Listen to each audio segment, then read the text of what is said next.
Lockdown मध्ये तुम्हाला खूप त्रास झाला हो, त्यावेळेस 2 वर्ष खूप त्रास झाला. आयात निर्यात असल्यामुळे त्यावर तर म्हणजे बऱ्यापैकी तुमचं सगळं डाऊन झालं हा होतं. पूर्ण त्यातनं तुम्ही कसं रिकवर केलं मग सगळं?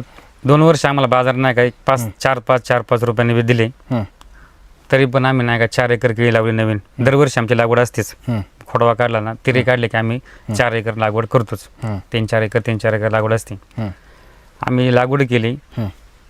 तर आम्ही लोकल मार्केटला ती केळी नाही का 22 ते 24 रुपयांनी विकली. ओके. कारण की 2 वर्ष लोकांनी कोरोना काळात बाजार नसल्यामुळे कुणीच केळी लावली नाही. हं, हं.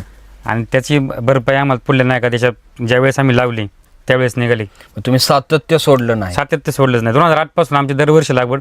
फक्त हेच वर्ष असं आहे हं, की आम्हाला जैन कंपनीनं हं, रोपं उपलब्ध केली नाही, म्हणजे त्यांच्या रोपाचा प्रॉब्लेम झालेला आहे. हं, म्हणून आमचे नाही का आता माझे जवळजवळ 4,500 रोपं बुकिंग होती, हं, हं, पण त्यांनी आम्हाला पैसे माघारी दिले बुकिंगचे परत. हं, हं. ते म्हणले रोपं उपलब्ध होणार नाही. हं. म्हणून आम्ही मग ह्या वर्षी कांद्यात नाही का क्षेत्र वाढवलं कांद्याचं. ओके. म्हणजे आता तुम्ही केळी सोडून कांदा केला कारण तुम्हाला रोपे भेटले नाही? हा, रोपे भेटले नाही म्हणून. ओके.